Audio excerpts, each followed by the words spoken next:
Hello, Patrick Molloy speaking, anxiety specialist. Today I'd like to talk a little bit about why anxiety can be difficult to overcome. In fact, 3 reasons why anxiety can be difficult to overcome for people. So the first reason is basically because most of us will experience anxiety in particular circumstances. Most anxiety sufferers will experience anxiety in particular situations or around particular people or even particular things. Now there is such a thing as generalized anxiety disorder, when the person is anxious pretty much all of the time. But for many of the people I see, they tell me that they experience the anxiety the most in certain circumstances and in certain places. Sometimes at work, which is very tricky because obviously you have to go to work. So the problem with this is that if we associate our anxiety with particular situations, places or people, then naturally we're going to tend to want to avoid those situations, places and people. And when we do that, if we are able to do that, we will tend to feel better. And therefore that reinforces our belief that the anxiety is coming from that person, place or situation. And what can happen over time, we can find ourselves avoiding more and more things, such as social situations or meetings or all sorts of things. And our comfort zone is not very comfortable, but what's thought of as our comfort zone just tends to get smaller over time. And in fact, the anxiety will get worse because we're avoiding those situations, reinforcing the belief that we have that it's the situation, the place, the person, or the thing that's causing the anxiety, and we get stuck in a vicious kind of cycle. So that's the first reason. Now, the second reason why anxiety can be difficult to overcome has to do with a French psychologist who was around in, I believe he was around the 19th century, and he lived into the early 20th century. And his name was Émile Coué. And he had some quite forward-thinking ideas for a man of his time. Many of his ideas went on to form the basis of hypnosis, many hypnotic theories and autosuggestion and that kind of thing. But anyway, Coué's law basically states that when we concentrate our attention on something for a lot of time or repeatedly over time, the chances of that thing occurring increases. Perhaps I haven't explained that very well, but if you focus on something, you tend to bring it about, basically. So for an anxiety sufferer, obviously they're wanting to get better, and what are they thinking about much of the time? They're thinking about anxiety. And if you think about anxiety, how are you likely to feel? Anxious. So it's kind of another sort of cruel cycle. So the person desperately wants to get better. Perhaps they are avoiding those situations that we talked about for the first reason that anxiety can be tricky to overcome. And when they're not in those situations where the anxiety manifests, they're thinking about those situations where anxiety manifests.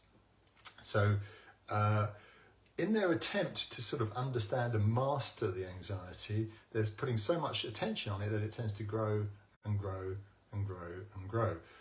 One image I sometimes use with clients is to say it's a bit like a balloon. Every time you're reflecting on or anticipating or remembering situations where you've experienced anxiety, you're blowing some air into that balloon. So over time, the balloon just gets so big that it basically fills the whole metaphorical room. So there's no space to see anything else. So the person's life can be completely dominated by the anxiety. So the other implication of Coué's law has to do with the fact that when we try not to think of something, we tend to think of it. Probably easier to give you an example. So I say to you now, don't think about a pink elephant. Whatever you do, don't think about a pink elephant. No, don't think about a pink elephant, whatever you do. Now, almost all of you, unless you know a trick that I don't know, will have thought of a pink elephant. Because in order to try not to think about something, you're referencing that very thing. So I believe it's sometimes called the law of reversed effort. So the harder we try not to do something, the more likely that thing will happen. So sometimes I've worked with people who have a problem with blushing, and of course they've got a meeting or something at work, or they're meeting a client, and they're thinking, oh God, whatever I do, I must not blush. I must not blush. And it's cruel. The cruel twist of that is that they're actually programming themselves to actually blush, and therefore they do. So the same thing goes for anxiety. The person, perhaps they've got a meeting at work or even a social event, and they're sort of wondering about it, and they think, oh God, I really hope I'm not going to be. I mustn't be anxious at this meeting, because then people will think I've lost the plot or whatever it might be. And they're ruminating on the anxiety in order to try not to be anxious, which again is another way of blowing the balloon up. It's another way of looking at the same thing in a way. And of course, the anxiety is much more likely to manifest.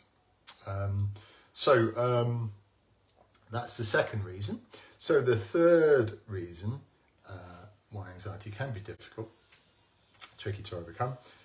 There are more, in fact, but these are three. There will be some good news too coming up in later videos.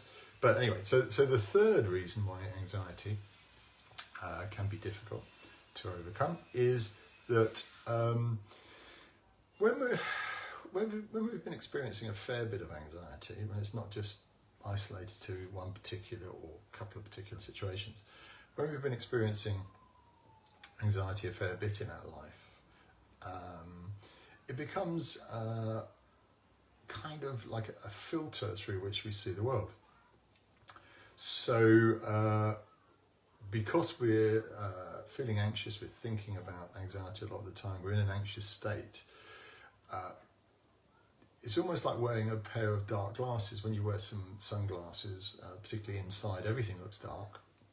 So if you're wearing anxiety glasses, as in your state of mind, you're in an anxious state of mind, anything you think about is going to seem negative or anxiety provoking. So you're in a very anxious state, perhaps you haven't slept very well the night before, which often happens, and you've got a meeting, you've got a meeting later in the day, and you're in an anxious state. When you think about that meeting, you're gonna feel anxiety, aren't you? It's gonna seem that meeting is going to not go very well. Similarly, if you're in an anxious state, if you think back, because part of the way our memory works is state dependent. If you're in an anxious state, you're going to be thinking back to other experiences of anxiety. So you're in a bit of a rough place there. So the worst bit about this third component, this third reason why anxiety can be difficult to overcome, is that it can get in the way of your recovery. This is what I mean by that. Because you're in an anxious state of mind, if you think forward, if you anticipate the future, as I said earlier with the meeting, you're going to assume it's going to be bad. It's not going to work very well. It's not going to work out very well. So similarly, if you are undergoing treatment, or even if you're attempting self-help, you're in an anxious state. So your default attitude is likely to be an anxious, fear the worst attitude. So you're likely not going to hold out a lot of hope that it's going to work. And obviously, unless you've got a crystal ball or you can tell the future, you don't really know. But the tragic thing about this is that because you're expecting it not to work, the first sort of glitch or the first kind of tricky moment, which almost certainly you will experience, whatever approach you take to overcoming the anxiety, the first time something like that occurs, then you're likely to bail out. Oh, it's another thing that hasn't worked. Oh, you know, and it can. Often I've worked with people, and I say, well, what have you tried to help you so far? And they might list a dozen things. And when you drill into it, it turns out they haven't really tried those things, or they've sort of dipped their toe in the water, had a bad day, and then they've bailed out. So that's another reason why it can be very difficult. It's another reason why it's an advantage, though, if the approach that you use or the help that you get to overcome your anxiety is quick, works quickly, because it works so quickly that you don't have a chance to have a really bad day or think that you've had a relapse and bail out, because before you know it, you're better. So if at all possible, that's the approach that I like to take. Anyway, so there we are. We've got 3 reasons why anxiety can be tricky to overcome. And there is good news.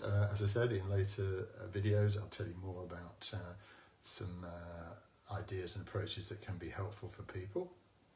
If this makes sense to you, or if you have any questions, if it doesn't make sense to you and you've got some questions, or if you'd like to have a chat about how I might be able to help you, by all means reach out. I'd be happy to talk to you. Anyway, that's bye. For now, I'll say bye. Patrick Molloy, anxiety specialist, and look forward to speaking to you again soon.